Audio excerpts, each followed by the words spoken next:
Hi, welcome to the Angry Shader Forge tutorial. This is a tool that allows you to author your own modules for Poiomi Pro. So this tool lets you modify almost every slider or number or color that you can find in the shader, however you see fit. As it stands today, you can use this tool to gain control of your shader's properties, including extending Poiomi to add new features through your modules. You might want to, for instance, audio link things that don't currently support it. To accomplish these goals, you have access to a variety of nodes, including texture sampling, basic math, common shader functions, and my favorite, a node that lets you insert raw shader code directly into the module graph. So Angry Shader Forge has a few requirements. The first one's technically optional. I highly recommend that you use the VRChat Creator Companion, or VCC, to get audio link. You'll be very happy you did if you do. You also do require Poiomi 8 Pro. Must be 8 Pro. And then after you've installed both of those, you can go ahead and install the Angry Shader Forge. If you want to go ahead and check that your install worked correctly, you can go ahead and find the menu bar up top. Click Angry Labs, Angry Shader Forge. You should see two things here. If you see these, you're probably in good shape. So let's go ahead and go to the examples in the examples folder. Open that scene, and you'll see a bunch of capsules down here. They're pink because they don't have a shader. For reasons we'll get to later, you can't ship a shader with this kind of tool. Let's go ahead and click on the second one. We'll see that's called Rim Example. Let's find Rim Light down here. And this is your Angry Shader Forge graph asset. If we double click that, click Reset View, we'll see our entire node graph that we're using to make the shader module. So we're going to go ahead and ignore what's down here. We'll build one of these later. The first things first, we need to make sure that this and that are the same thing. That's just so you know you're working on the right thing. If you'll check here, that's Poiomi Pro's modular shader. That's just the one we're going to be installing to. This is the path that we're going to be outputting stuff to. It doesn't have to be the path the graph's in, but it makes things easier. And this is the name of the module. If you click down here, these two are internal state. You shouldn't have to mess with it, though it might be required at some point. And these are the steps that it goes through whenever you click the handy full send button up here. It can be broken down and done piece by piece if you feel that you have the need to do so. So let's go ahead and leave that one checked. That one will cause a copy of the Poiomi Pro modular shader to be made and installed to, so that you don't actually modify Poiomi shader. I think that that's a fantastic idea. Please leave that checked. So let's go ahead and click full send. And like I said, it's going to be running through the equivalent of clicking all the buttons in that advanced pane that we had up just a moment ago automatically for you. And let's go ahead and close this. We're done with that for now. And if we drag this shader onto the material, come on Unity, I believe in you. There we go. We'll see that we have something down there. So at this point you have your module. It's installed to the shader. We've got this shader is separate from the standard Poiomi shader, so it won't exist everywhere. And if we go ahead and turn on render stuff, we'll see that it's beating to the music that I have muted for this demo. Alright, so now if we click on our capsule, we'll see it has a material. If we scroll down at the bottom in third party, we'll see that we have some new properties in the third party module. This is your module. So if we click the color, we can start modifying to, let's say, go to green. For instance, all of these things are animatable and such in the ways that you're used to, and if you do want to animate them, you still have to click the animated stuff. These are built into Poiomi as much as you could expect out of the modules that are further up actually written by Poiomi. Feel free to build the rest of the modules in the example folder and poke around with them, and remember, absolute worst case, you can always reinstall Angry Shader Forge. Let's go ahead and create our own modules now. I think what I'm going to do for this one is I'm going to copy this glitter module. So let's start off by copying over the capsule. Let's make our own folder so that we can more easily group together our thing. Let's call it glit. Inside of the glit folder, I'm going to create a new material. Call that glit. drag that on. And let's go ahead and pick Pyomi Pro as the shader so we can prototype out our idea on how to get this done. Let's go ahead and try to get it to look kind of like the other ones. So let's pick green, kind of darkish. Let's go down to shading. I like realistic shading as often as we can, and that's what the thing behind it does. Alright, let's go ahead and make it a bit shiny, just because shiny's good.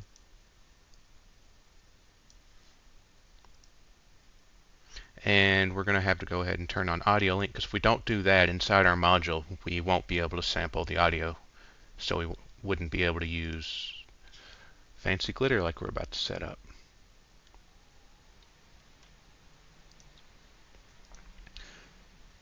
So let's get in here, and we can go ahead and go into play mode now and start deciding what we want to change. What I highly suggest for setting up any new module whenever you're trying to do these things is that you get standard Pyomi working, and then you just play with the sliders and decide what you want. Like right here, we can see that this glitter looks fantastic, but we do kind of need to stop it just to see what we're doing in this. And I think the glitter changing size with the volume of the sound sounds like a really good one.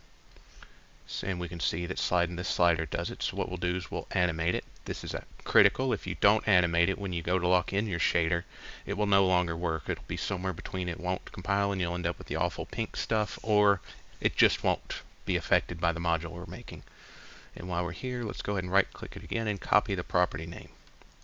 So now we can go right click down where our files are, go to create, Angry Labs, Angry Shader Forge, and Pyomi module. Let's make a new module called Glit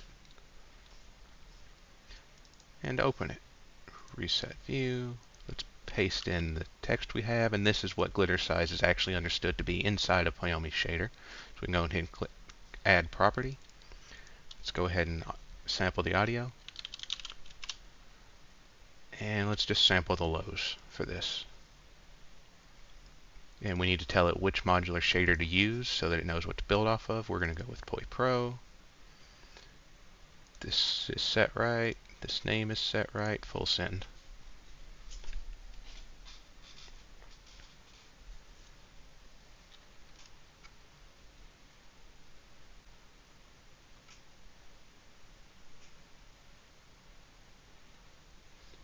Alright, we can go ahead and close this. And if we turn on the audio that's in the render stuff thing, once we drag the shader onto the material and we actually start using it, we should see it being affected like we want. And it is, but it's functioning, but it doesn't quite look how we want. If you notice the one behind it, the glitter never goes all the way away, and that's a nice effect. Let's go ahead and make that happen. So reopen it, reset view. Let's get some space by dragging this over. And what I think would work is mixing between a low value and a large value. So what we're going to do is we're going to get a lerp node. We're going to drag our audio into the factor. Drag the output lerp into this, and we're going to create two new properties. Properties are the things in a shader that you can actually get on the side in your inspector and change and animate and such. So let's make a basic property, call that low size. Let's go ahead and duplicate that with Control D. Make another one, call it high size.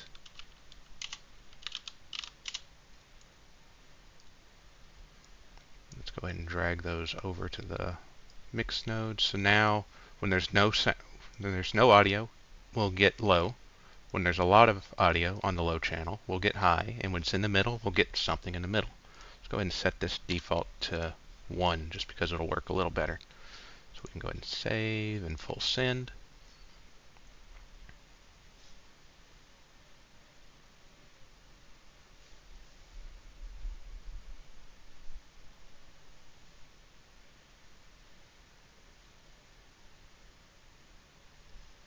And now that our module's built, we should see the effect. And we'll have to toggle the audio object just because Unity's a little bit weird. And you may notice it's not doing what we want. So that's because we have to go down here, down to the third party, into our glit item, and you'll see that low size is set to 0. So let's go ahead and change that to 0.3. You'll notice that that's looking an awful lot like the one behind it now, and I quite like this. So at this point you have a full module, you have your own custom code inside of it, and you can use it however you see fit. In particular, it's worth noting if you wanted to animate this, it's just like the rest of the properties in the shader. You can animate it here, and you can copy the property name and even make a new module that modifies this value. But a thing to keep in mind is that this glitter size up here is being totally overwritten. This slider is now useless. Just keep that in mind. Alright, so we've built our shader module, we've installed it, we've seen it, it works, it's great. Now what do we do? Well, the first obvious answer is that you can use this shader module for personal use inside the shader and everything's fine. But let's say you want to distribute it. Well, if the people you plan on distributing it to already have Angry Shader Forge themselves, you can just hand them this file. This file's yours. You can hand it out to whoever you want, and it'll work. We've seen that you can use these by themselves to install into Pyomi's shader. Everything's good. But what if you want to include this with a avatar, for instance, to add an additional feature on top of what the normal offerings are? Well, if your customers have Pyomi Pro, you can distribute with them these two modules and probably your material too. This one contains essentially the mapping of all the code that goes into your shader module that's found in here. And between the two of these, they can use it. So let's go ahead and show that off. Let's go to Poi, Module Installer, and this should ship with all recent copies of Pyomi Pro. Let's go ahead and pick a shader to install to. Let's go with Pyomi Pro. Just name our module Glit2. The output path, let's go ahead and set it to Angry Shader Forge. Let's use the same directory, might as well. Let's go ahead and add a module. And let's get the Glit module.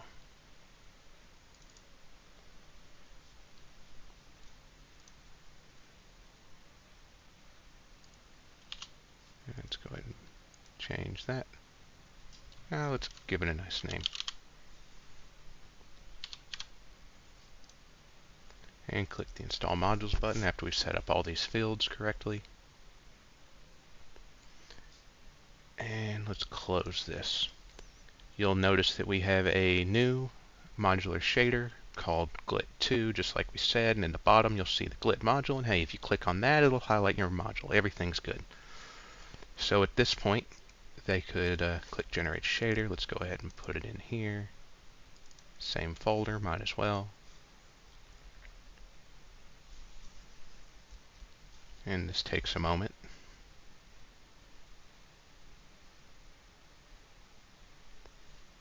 Alright, and everything seems fine until we go to actually use this. Let's just go ahead and make another copy of our capsule. Make another material.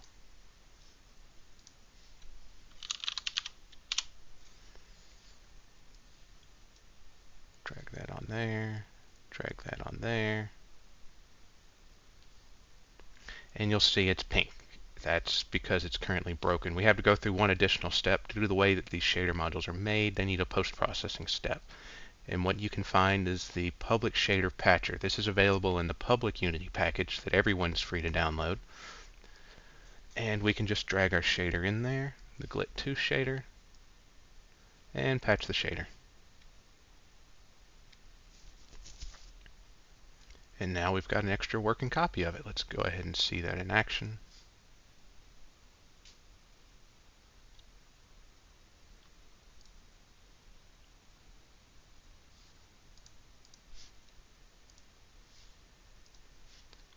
Let's see, let's just skip the rest and get straight to the glitter.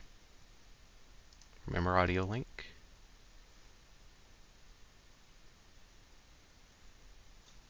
And there's the glitter. And we'll probably need to make it red to actually see it. And there you go, you can just see it. Alright, and with that, you know how to build new shader modules, you know how to make design and create your own, and you know how to distribute them. I think at this point you'll be able to use the tool correctly. And do remember, be sure to check the documentation. As the tool improves, this video will become out of date. The documentation should be where you look for most things. Have fun. Can't wait to see what you make.